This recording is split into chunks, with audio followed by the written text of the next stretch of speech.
Yesterday we heard this sloka Uttishtata Jagrata Prapya Varan Nibodhata Shurasya Dhara Nishita Duratyaya Durgam Pathastad Kavayo Vadante. This path is a difficult one. Difficult one because we have never attempted it so far. When the child is born, he is unable to walk. Keeps falling again and again and again. Therefore, when the child even gets up and walks 2 steps, everybody claps. Because for that child, walking is extremely difficult. It can't balance its big head on small shoulders and it wobbles and falls. So, for that child, even walking on the floor, not on razor's edge, even on walking on the floor seems like a very, very big task. But the parents encourage the child, even if it falls, the mother never says, "My child is falling, let him not walk anymore, I will carry him everywhere." No mother says that. Every mother says what? Let him fall, but let him get up and walk.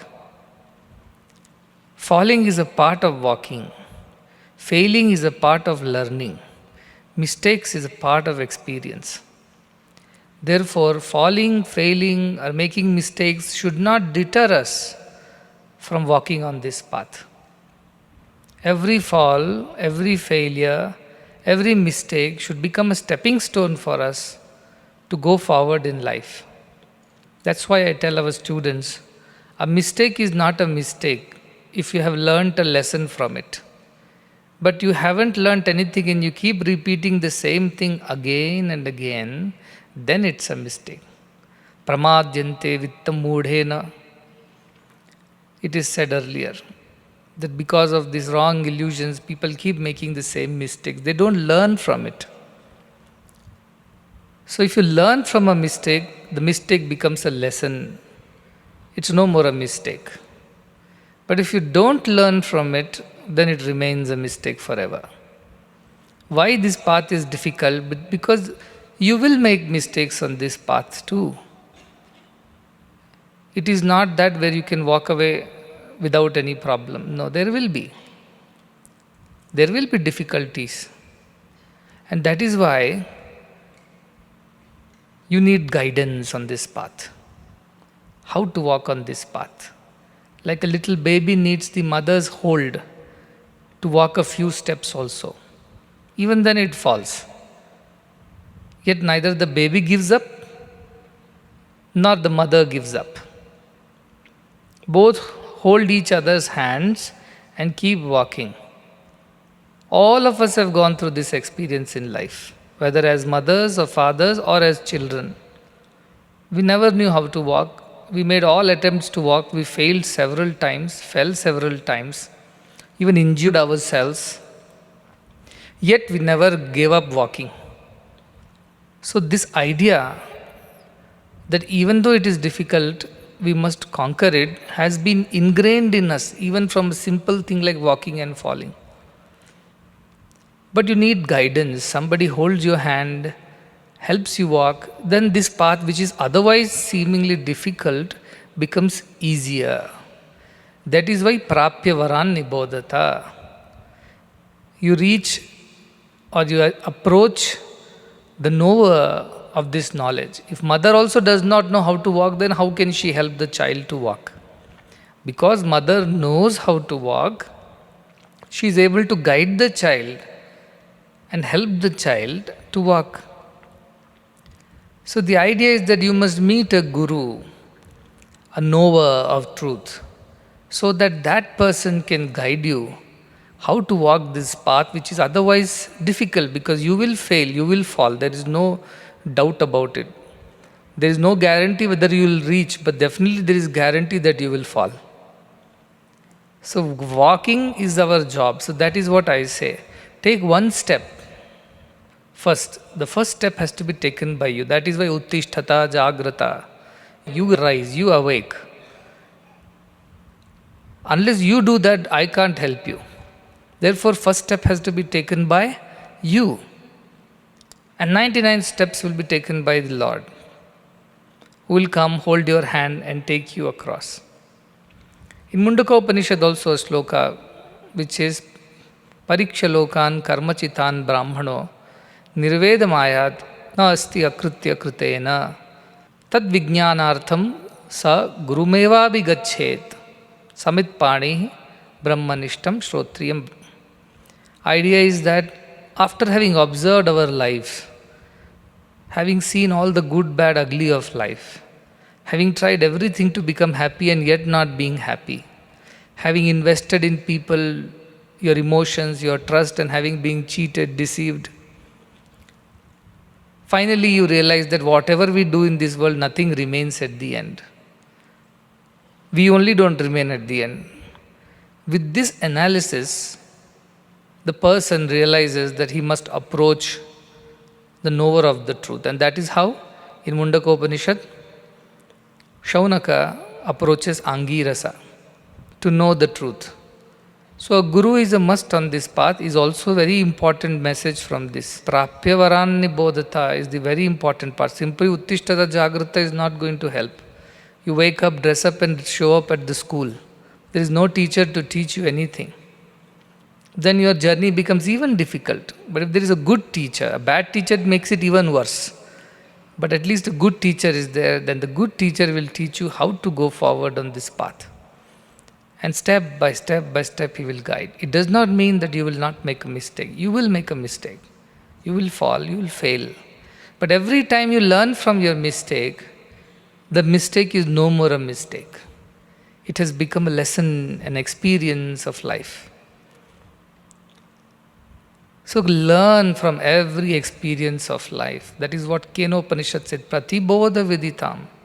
In every experience of life, learn, see the hand of God, perceive the divine will which is guiding you silently, secretly, without your awareness. In every experience there is divine will. We don't see it, we don't understand it, so we complain. So this is the idea of Uttishtata. Take first step. The onus is on you to take the first step. Jagrata, always be aware. In Telugu, Jagrata means be careful. Jagrata undali. Mana Jagrata manade Swami cheptuntaru. We have to be always be careful. We should always be careful. When you're walking on the road, some car traffic is coming. That person may be driving the way he wants. But do you simply stand in the center of the road or wherever, in the left side of the road, saying that why are you driving in the opposite side? He'll come and dash you. He is a mad fellow. If you also behave madly, then you can't come and complain. I was right, I was following dharma, dharmo rakshati rakshita, but looks like dharma did not protect me, the car came and hit me. That is because Jagrata, you should be careful. So Uttishta, walk, get up, Jagrata, be careful, be awake, don't be asleep on this path. Like if you're driving a car and the steering wheel, if you sleep off, accidents will happen. So it's no good you started off on the journey. But more importantly, you're always awake. ABC of life, always be careful. So Jagrata also means carefulness. Because anytime, anywhere you can fall. Therefore, don't be distracted. You're going on the highway, don't be distracted by this and that. If you look this way and that way or talk on the phone or you're messaging even while driving, definitely you'll meet with an accident. So when he's saying is Durgam Pathastha, you don't have to get discouraged. Oh, this spirituality is a very difficult path. Everything is difficult. When you are a baby and you got out of your cradle and started walking, it was difficult. It almost seemed insurmountable.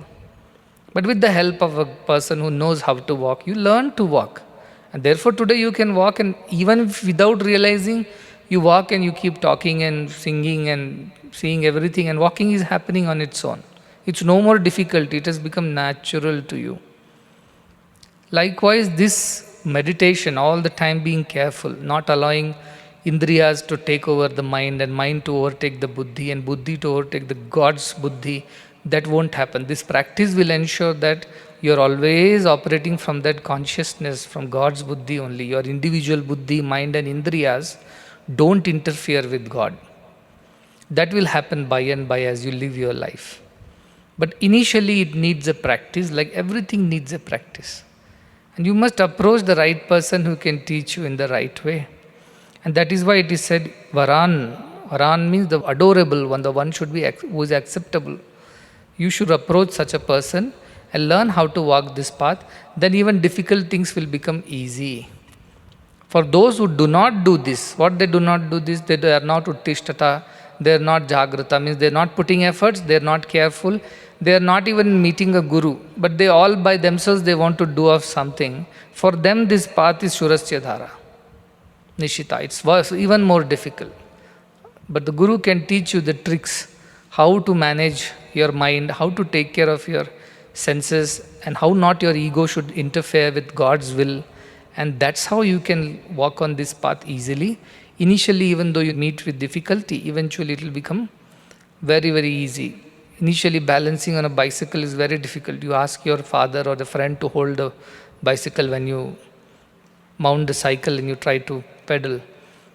But eventually, you don't need anybody. You have developed balance, and now even while talking, bicycle is going on without you realizing also.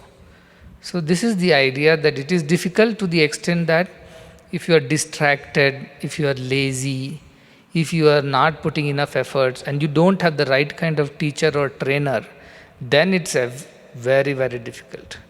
But if you are not distracted, you are very clear your goal is, what is your goal? You never allow your indriyas to distract you, mind to distract you, your ego to come in the way. And you also have got the guidance of Guru, a good guru who knows how to go on this path, then you have no worries, no fear at all. You can happily walk, nothing will happen to you. So this is why the previous shlokas taught you, Yachet Vang Manasi Pragnya. First you take the indriyas, put it into the mind you take and put it into Jnanam Atmani. Jnana Atmani you put it into Mahati Atmani, Mahati into Shanta Atmani. This process is a difficult process. It is not easy to give up your attraction to the senses and sense pleasures. It's not easy to keep your ego tamed or surrender it to the divine. And further, it is not even easy to surrender the divine thing also, that I am surrendered to God. That feeling also has to go. You are God is what finally should appear in your mind. Isn't it? First was what? That I am the servant of God as a mana, buddhi and indriya. Then you put your buddhi into God and you felt that I am the part of God. God only is guiding me from within, they say. And then finally Shantatmani, I am God. So Jnane Atmani is Dvaita Bhava, Mahati Atmani is Vishishta Dvaita Bhava, and Shantatmani is Advaita Bhava. This is the progress also which has been shown. Hanuman says this, Deha Buddhyatu, I am your servant, Dasoham. Jiva buddhya tvadam shakaha, atma buddhya tvamevaham iti me nishchata mati.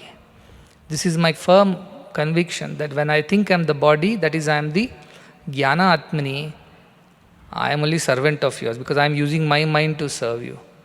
But when I think I am Jiva, then you are guiding this, you are the passenger, you are telling me which way to go, how to go, you take over everything then. And I am just an instrument in your hand. That is Vishishtadvaita, Jiva Bhavena. And then Atma Bhavena Tvamevaham. When he goes from Mahati to the Shanta Atmani, he becomes one with the Lord. There is no surrendering anymore.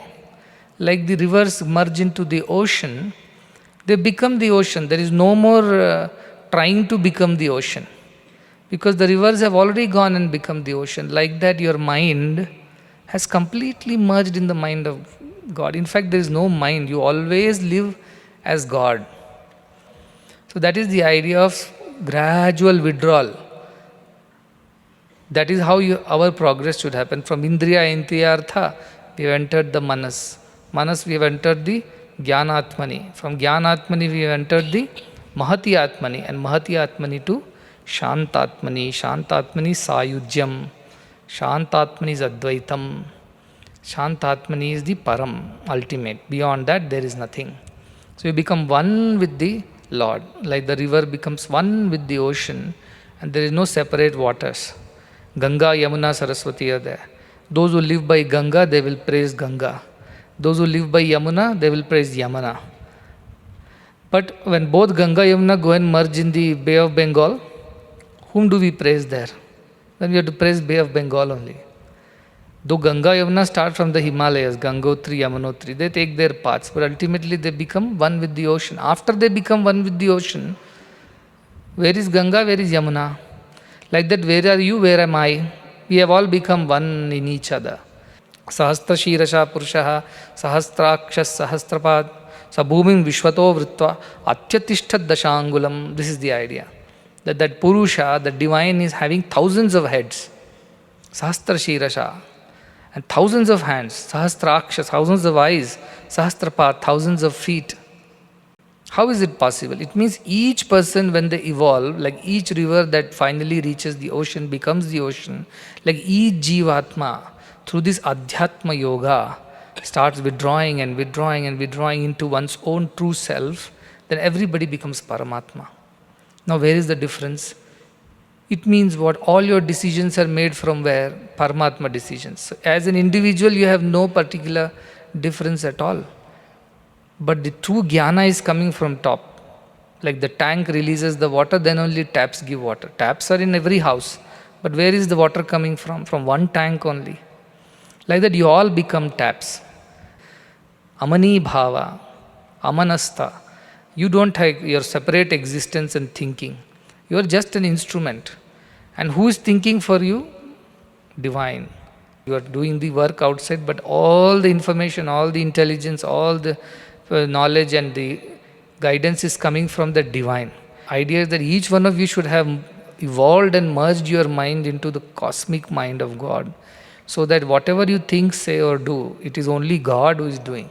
You have nothing, no obstruction of ego and jnane atmani in between, nor indriya and indyarthas. Everything just seamlessly flows. No decision making is difficult, because anybody has to make a decision, all will tell the same answer. Because everybody's mind is merged in God. So obviously the same answer will come to every question, every issue, every problem, every challenge can be faced very easily. That is why I am going on emphasizing on this, because it is so important to do this Adhyatma Yoga. But to gain mastery over this Adhyatma Yoga, which is quite difficult. Why? Because ego will come in between, and people will praise you, and that's it. Then your own individuality will take over, or your indriya will distract you.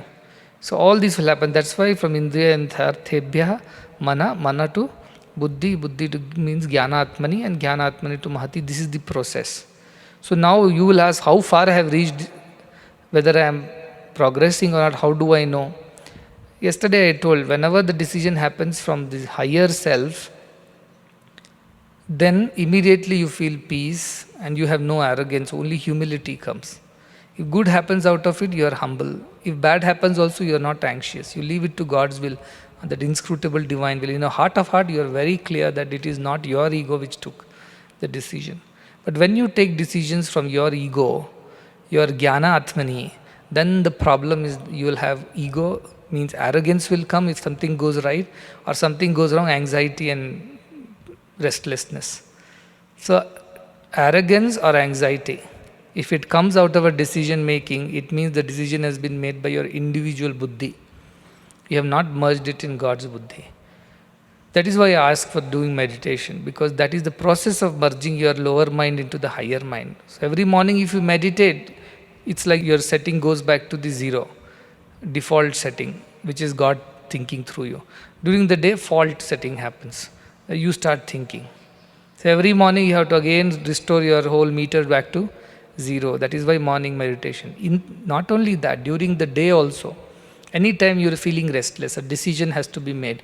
And you can feel your blood pressure increasing. You can feel the excitement in you. You can feel that some kind of arrogance building up. Immediately withdraw from the scene. Whoever is there in the meeting, tell them, I need a minute, go, and I call it 1 minute meditation. What is 1 minute meditation? Drink a glass of water, take a few deep breaths, sit in a corner or go to an empty place alone, if nothing else, inside the bathroom, and then just think for a moment. Who thinks through me? Who talks through me?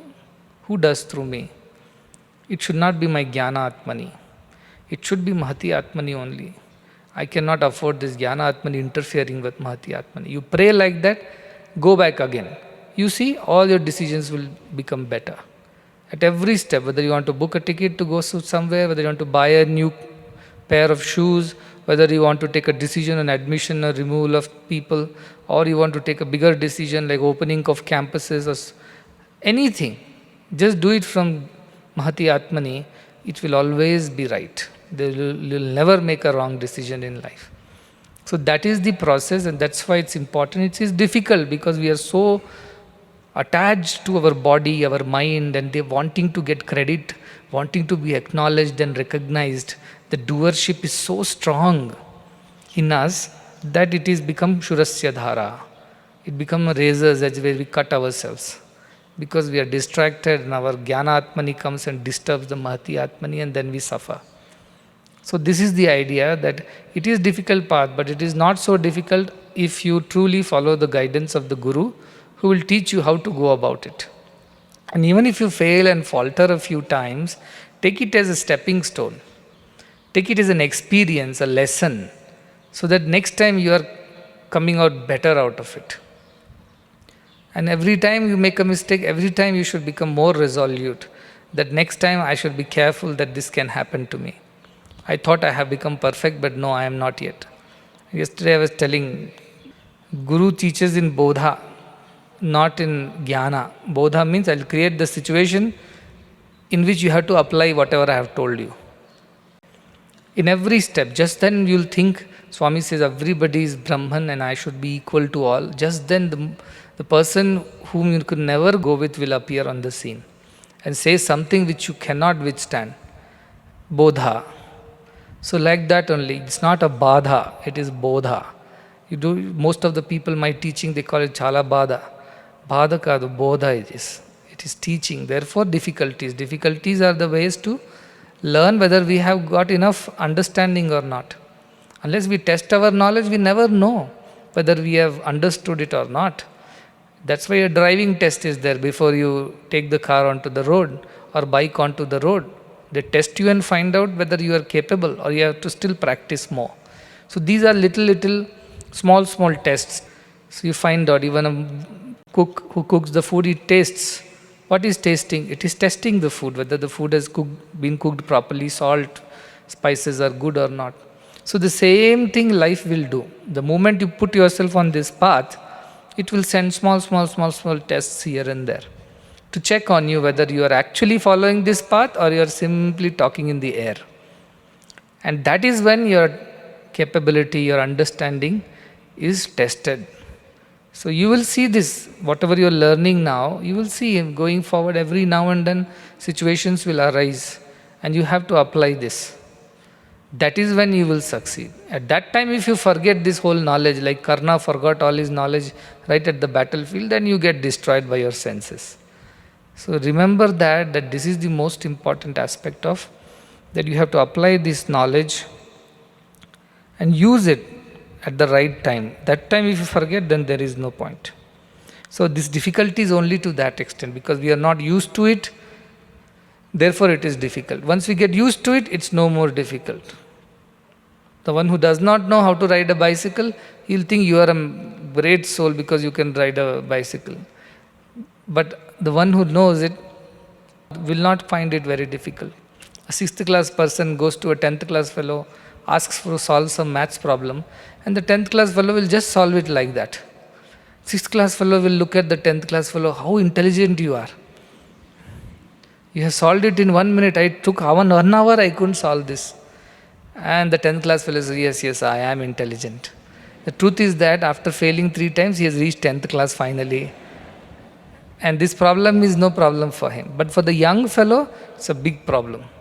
Same thing, Durgam Pathastat, only to that extent, because you are not used to walking on this path. You have always lived by your Indriyas or Mana, at best your Buddhi, your Jnana Atmani. Therefore, you will think that this path is very difficult.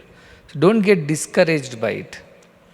Keep walking, and especially with the grace of a Guru, the Tapaprabhava, Deva Prasadat. This is how even Shvetashvatara Muni became a Brahmagyani only because of Tapa. Tapa means Uttishta Jagrata. And Deva Prasadat Prapya Varan Nibodhata. So because of this only, Shvetashvatara Muni also became Brahmagyani. then this is the method for everyone else also. So don't get depressed that what is this. After such nice things, finally I am being told it is very difficult. It is difficult because you are not used to it. Once you start walking, it will become easy. So we'll go to the next one, 15th shloka. He says, Ashabdam, Asparsham, Arupam, Avyayam, Tatha Arasam, Nityam, Agandhavachayat, Anadyanantam, Mahatah Param Dhruvam, Nichaya Tan Mrityu Mukhat Pramuchyate. So this is the explanation of this Brahma Jnana, this Shanta Atmani. What is this Shanta Atmani is being described here. Because you have been told, you do this, do this, do this, and finally reach here. So when you reach there, what is that? What is should be you be experiencing at that point in time? And because of that, what is that you are going to gain? That is being told in this. So this is almost like the essence of all the teachings of Kathopanishad. Now we are coming to the end of the Yama's teachings.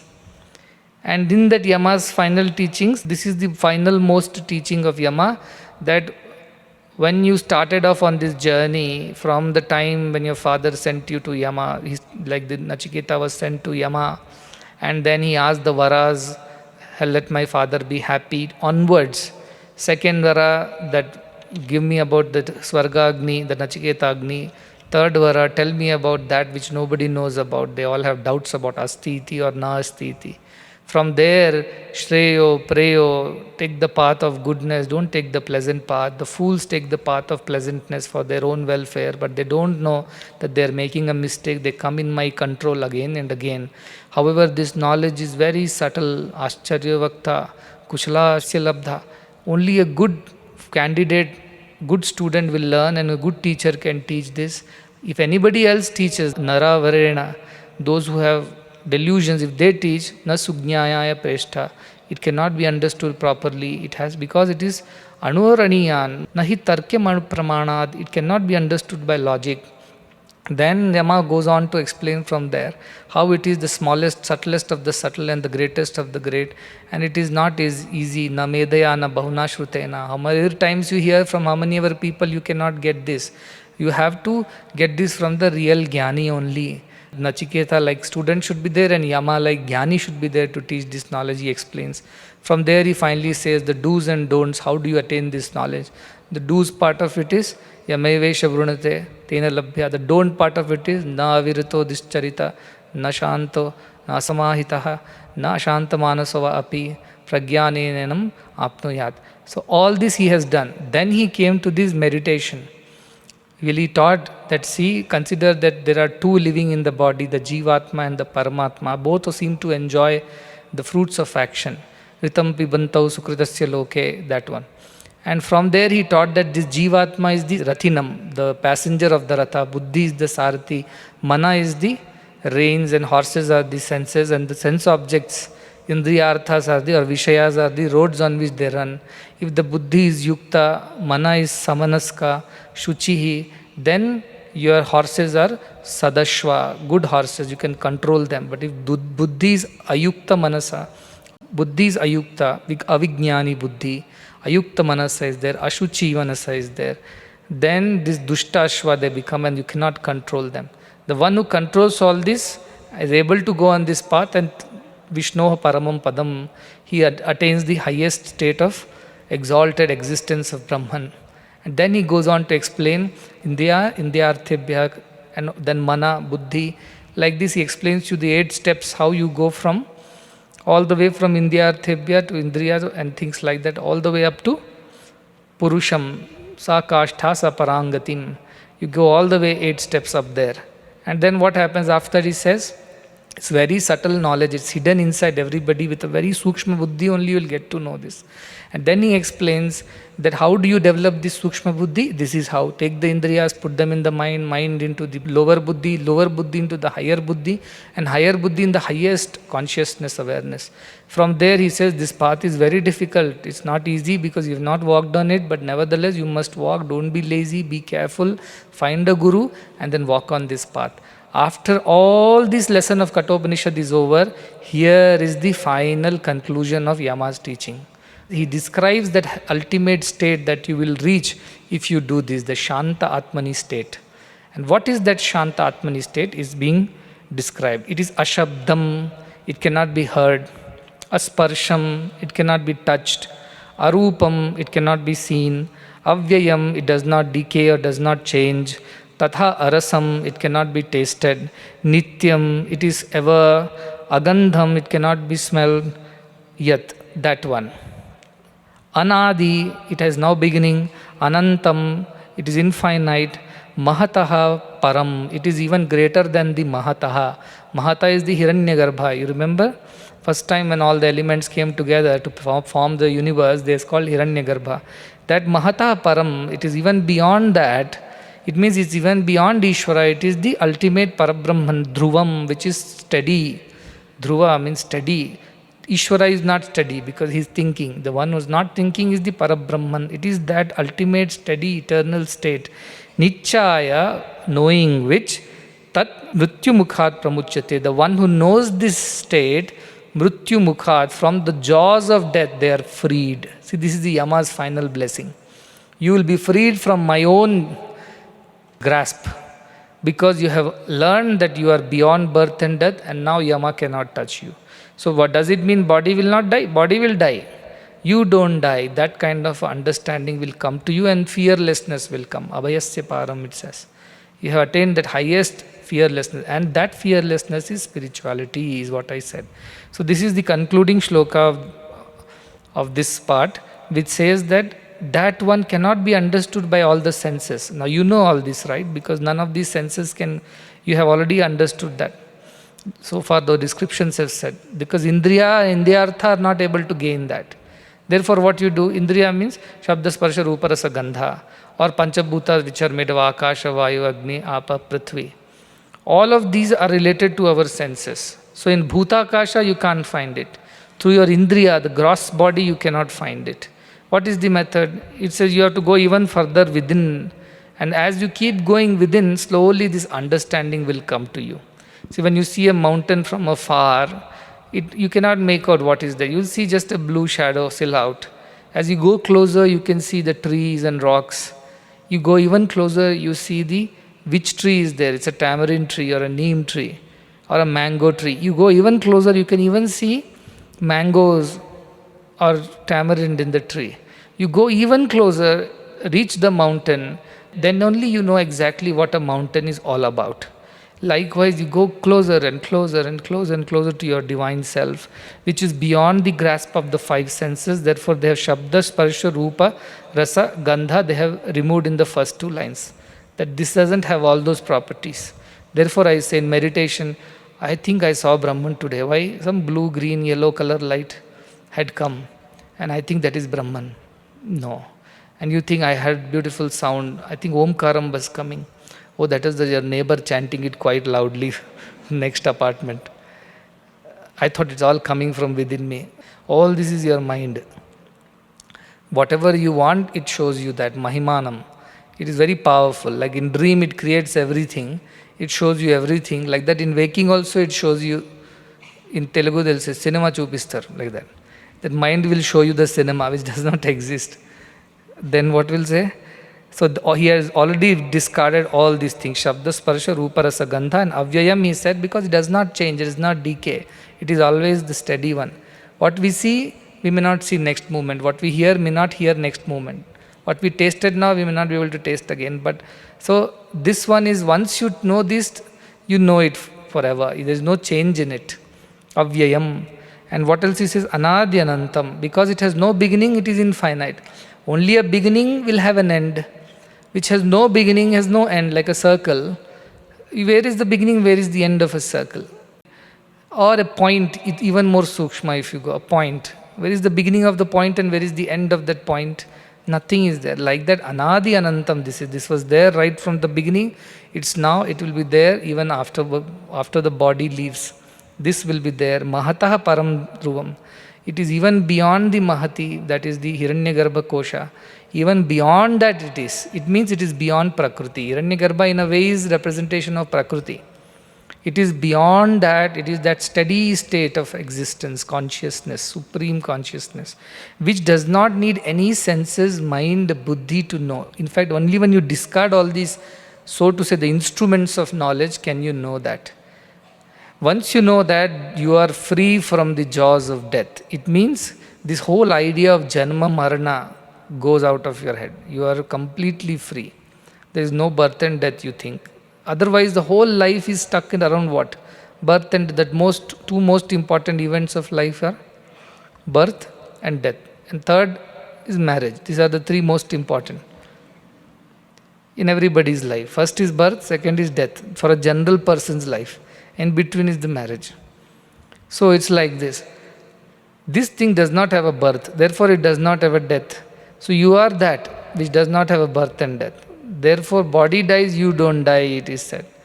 And this is the idea that you are steady. Dhruvam means cannot be shaken.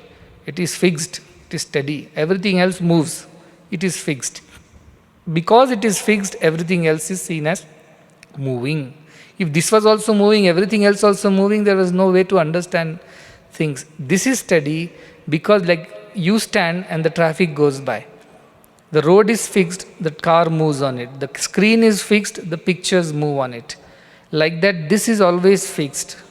It doesn't undergo any change, but all other things undergo change. Simple thing like I am fixed. On me, a baby came. On me only, a teenager came. On me only, a youth came. On me only, the old man will come. On me only, a dead man will also come. But all these are projections on me, modifications of this external, but internally I am fixed. See, we never think that we are growing old. Even if you are a boy of 16, and if you make a man of 60, somehow inside you, you feel that you are the same. Outside, people can see the body and they guess the age, but inside us, we never feel that we are getting old. This is the idea that we don't change. Dhruvam we are. Everything else is adhruvam. And from adhruvam, we cannot find dhruvam. That is now dhruvam adhruvai. He tells in the beginning, therefore I taught you the yajna so that you run behind temporary. Because I know from temporary, permanent cannot be attained. And this is the permanence that you need to attain. A man is there, he only becomes a husband, he only becomes a father, a son, a brother, a friend, an employee. But who is the dhruvam in all the father, son, brother, employee? The original human man is the same. On him only there is a husband when wife comes. On him only there is a son when father comes. He only becomes a father when his son comes. Becomes a brother when his sister comes. If you remove all these upadhis, what we call it, who is there in the center? The same person. Likewise, the same Atma, Ekatma, Sarva Bhutantaratma. There is only one which has become many. Ekoham Bahusyam. These are the Vedantic truths. And everything else is just projected on it. Like on a wall, we project the cinema. Like the wall is steady, the pictures are moving. The screen is steady. Like that, we are dhruvam. This is the ultimate understanding which will arise out of Kathopanishad's practice, not listening. Kathopanishad's practice will teach you this understanding.